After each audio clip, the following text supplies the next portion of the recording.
You will hear a number of different recordings, and you will have to answer questions on what you hear. There will be time for you to read the instructions and questions, and you will have a chance to check your work. All the recordings will be played once only. The test is in 4 sections. Now turn to Section 1.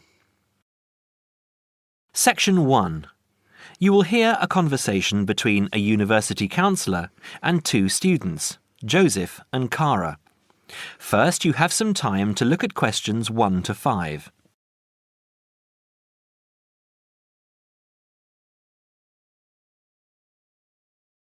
Now we shall begin. You should answer the questions as you listen because you will not hear the recording a second time. Listen carefully and answer questions 1 to 5. Hi Joseph, how are you today? Fine, thanks. And Cara, how are you? Good. As we discussed on the phone earlier, I wanted to speak with both of you about the subjects you have chosen to study and how you are managing your time. Okay? Yes. I think so. Okay, so I'll start with Cara. You've been here for how many months now? I've been here for 6 months. How are you finding it? It's good. I'm enjoying the course. And what about life outside? Are you making friends and socializing? Not really. People here are quite closed. They don't talk to you. I see. So, what do you do after classes? I usually go home and study, and I might go out for a walk, but never really with anyone. Sometimes my roommate Louisa comes with me, but she always seems to be busy. How is this affecting your schoolwork? I don't think it is, but I miss home. Cara, what I suggest for now is that you look into joining one of the social clubs on campus. There are a variety of them. You can go camping, skiing, snorkeling, painting, dancing, reading, horse riding, rowing. There's a list on the school website. Have a look and work out which one you're interested in and which suits your timetable. You'll meet friends that way and people who have the same career interests as you. As for the subjects you've chosen for a career in microbiology, I think you should look into dropping one of your subjects and picking it up again next year as a minor. You have a lot on your plate, and this will just cause great pressure. It doesn't mean that you aren't coping, but you're doing about 10 hours more than the average student a week. Think about it, and we can make another appointment to discuss it. When are you free? I have an hour free usually on Wednesdays at 11:30. Okay, good. Come to my office at 11:45 and wait in reception. Okay? Okay, I'll see you then. Before you hear the rest of the conversation, you have some time to look at questions 6 to 10.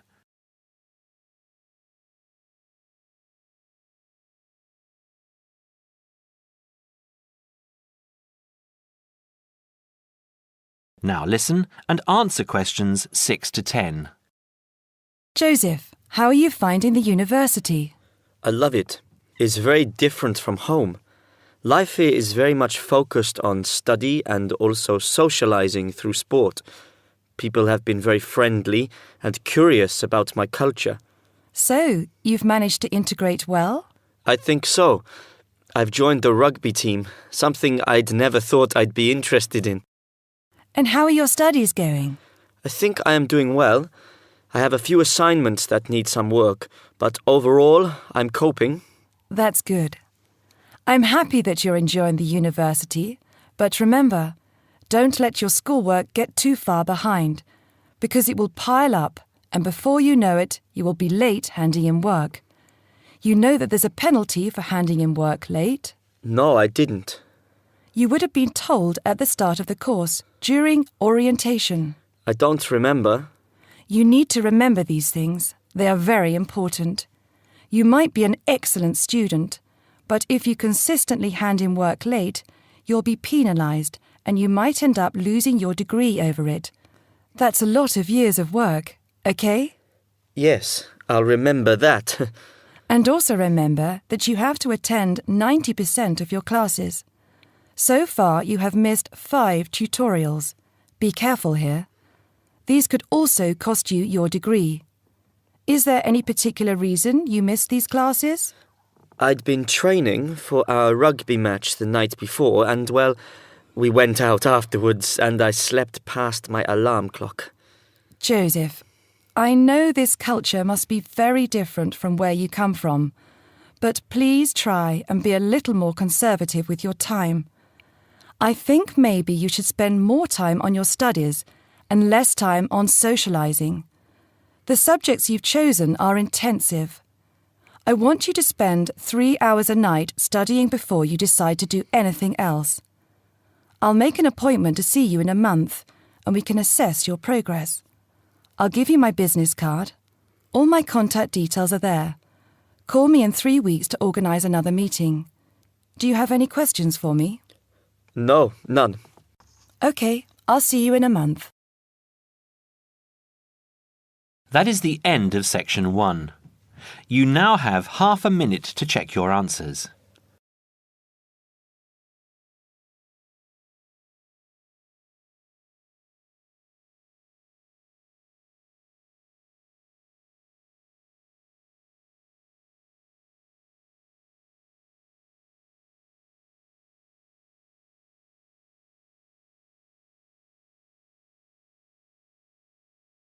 Now turn to section 2.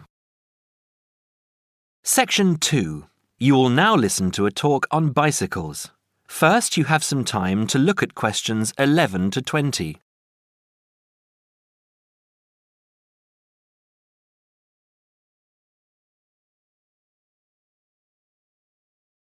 Now listen carefully and answer questions 11 to 20. Today, we're going to talk about the latest bikes for professionals and novices. There's something to suit everyone from price to function. The Atlantis is a touring frame. It's also perfect for commuting and trail riding, and anything short of super fast road riding. The tubes are stout, to take touring loads and trail abuses. The tyre clearances are majestic, so you can fit tyres up to 2.35 inches. It's designed for cantilevers or V-brakes. If you have to limit yourself to just one bike and you want to be able to ride just about anywhere, this is the bike to be on. It is our most popular model for just that reason, and there isn't an unhappy Atlantis owner in the land. The Rambouillet, our all-around road bike, is available either as a frame with fork and headset for $1,400 or as a complete bike for $2,300. Compared to the Atlantis, it is a lighter frame, not intended for loaded touring or rough trail riding. As a road bike, it has side pull brakes. The Quick Beam is our version of the single-speed bike. We've done it a little better though. The crankset has a 42-34 combination, running an 18-toothed freewheel cog in the rear. And the rear hub is threaded opposite the drive side, so you can install a fixed cog of your own choice. In essence, you can have 4 speeds on the Quick Beam if you choose. The Quick Beam is available as a frame with fork and headset for $900 or as a complete bike for $1,300. This is a rugged, versatile bike that you can ride on the road as well as on rough trail.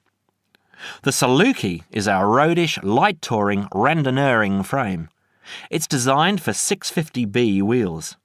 If 650B means anything to you, you'll either love it or think it's marketing suicide. If you're new to 650B and a follower, you won't want it. If you're new and a rebel, you will. Now, I'll just talk a little about saddle comfort. The road bike, for the most part, has turned into a high-tech, uncomfortable machine, and the proof is all around us. Look through any bike magazine or catalogue, and you'll see the saddle up to 6 inches higher than the handlebars. It is impossible to be comfortable on such a bike. It forces you to lean forward, putting more weight on your groin, hands and arms. People ride these bikes with straight, locked-out arms and wake up with aching backs. They endure it, get used to it, or buy recumbents. When we custom design a bike for you, you'll be able to get a comfortable position. Your back will be between 45 and 50 degrees, and there will be a noticeable bend in the arms. And most importantly, your arms won't be supporting your body weight. You won't have to look up to look ahead, because you won't be hunched over and low. That means our bikes are more accessible for riding on the flats, or even for short climbs. We consider this when we design and build your custom frame. That is the end of section 2. You now have half a minute to check your answers.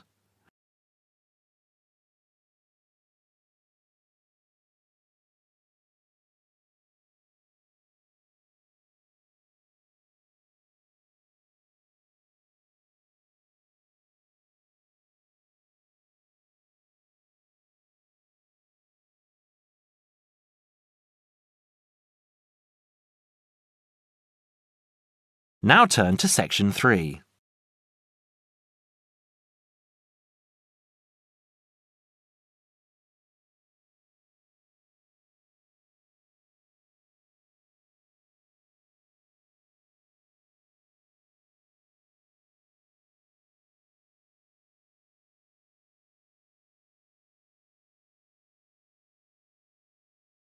Exam Listening, Section 3. You will hear some students talking about an arts assignment. Listen carefully and answer questions 21 to 25. What have you been working on, Arthur? I've been looking into the funding of the arts by the Arts Association. Oh, Mr. Simpson gave you that topic, did he? Yes, it's not too difficult. At least all the facts and figures are easy to find, or I think they will be. I've done a lot of useful stuff already. Simpson hasn't asked me to present my research for the past few seminars, so I think he might ask me this time. Well, what have you found out? Well, it's big money at the Arts Association. £330 million from the government and £118 million from the lottery. Let me see, I've got my notes here. Now, the Arts Association mission statement tells us that it exists to develop, sustain and promote the arts. So that's clear. But then we need to know exactly how it can do this. However, before we get to that, there are certain issues which the association must take into account. What are those issues? They are, first, access. This is the idea that the arts mustn't be just for the few. Not just Italian opera, but pop concerts too. Something like that. Other issues are education, cultural diversity, social regeneration and social inclusion.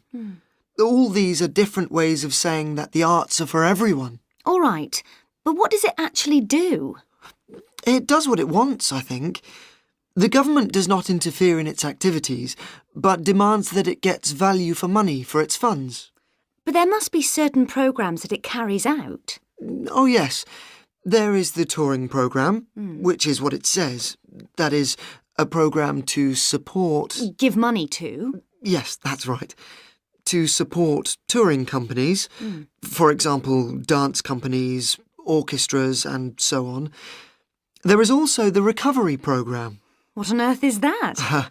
It's a financial programme to give extra money to organisations which are financially in a bad way, or which might have financial difficulties in the future.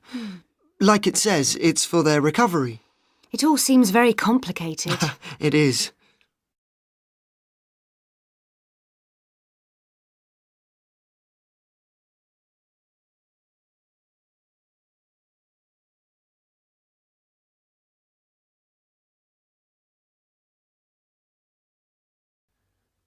Now answer questions 26 to 30. Did you get any information on the reading for the other half of our work? Yes, I did. You mean the Art and Society module? Yes. Yes. I met Simpson himself as we were waiting for a train at Norchester Station, so I managed to ask him. Any luck? Yes, I've got the notes I took here. He told me, of course, to start with Greenberg, who covers contemporary art and the up-to-the-minute movements in America. It's about the modern movements, really. As far as the economic impact of art is concerned, a basic text is the Parliamentary Report on Art and the UK Economy. This gives lots of monetary facts and figures, but the figures are not very satisfactory as, of course, a lot of the information is confidential and can't be published. Art Now, Art Wow by someone called Dennison sounds exciting and is about how art and artists are created, presented for buyers, and sold in the US. It's about the whole trade in art as a phenomenon. Like a product, like washing powder. Yes, that's the idea of the book anyway. And there's another one here. Oh yes, by someone called Hampton. It's a book called American Art, which Simpson says is full of discussion on the relationship of art to the other aspects of culture, such as film, television, books and so on. Popular culture, I suppose. Not just popular. Culture of all sorts, I imagine. Finally, for the spiritual and more abstract aspects of art, he recommends Art and the Mind of Modern Man by Frick. It's sort of about how art relates to how we think. He did have lots of other recommendations, but luckily his train arrived before he could move on to them. These seem enough to me. Yes, they're a good place to start. We will be busy.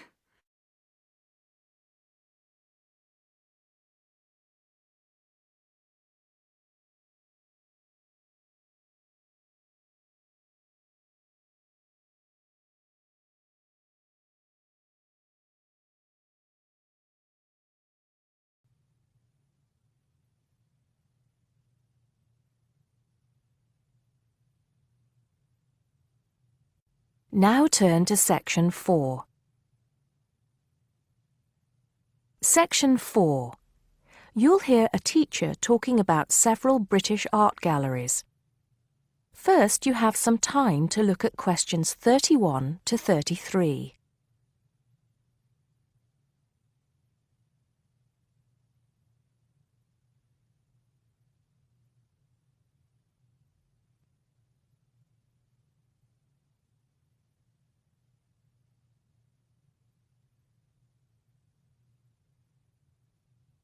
Now listen carefully and answer questions 31 to 33. Good afternoon. Welcome to the first class of V100 Art and History. The objectives of the course, as you will have seen if you've taken a look at the syllabus, include familiarizing yourselves with the vocabulary and language of art, learning about the basic elements of art and design, and finally, discussing historical periods as they pertain to art. The course will also give you the opportunity to visit some of the many galleries and museums that Britain has to offer. So, having said that, I'd like to spend the rest of today's class talking about 4 of the more important galleries that we will be visiting in the coming year. As most of you already know, or at least I hope most of you know, there are 4 Tate galleries in all. To begin, I'd like to tell you a little bit about the Tate Modern. Tate Modern is located in a very busy part of London called the South Bank. It's close to 2 world-renowned tourist attractions, St. Paul's Cathedral and Shakespeare's Globe Theatre. Now, interestingly enough, Tate Modern is housed in what was a power station, built in several stages between 1947 and 1963. It was closed down in 1981 and reopened as a gallery in the year 2000. Tate Modern consists of 5 levels, with the Tate collection being shown on the 3rd and 5th levels. On level 2, the works of contemporary artists are exhibited, while level 4 is used for holding large temporary exhibitions. Since this museum opened, it has become a popular spot for both Londoners and tourists alike. And believe it or not, it doesn't cost anything to get in to see the collection displays. Before you hear the rest of the talk, you have some time to look at questions 34 to 40.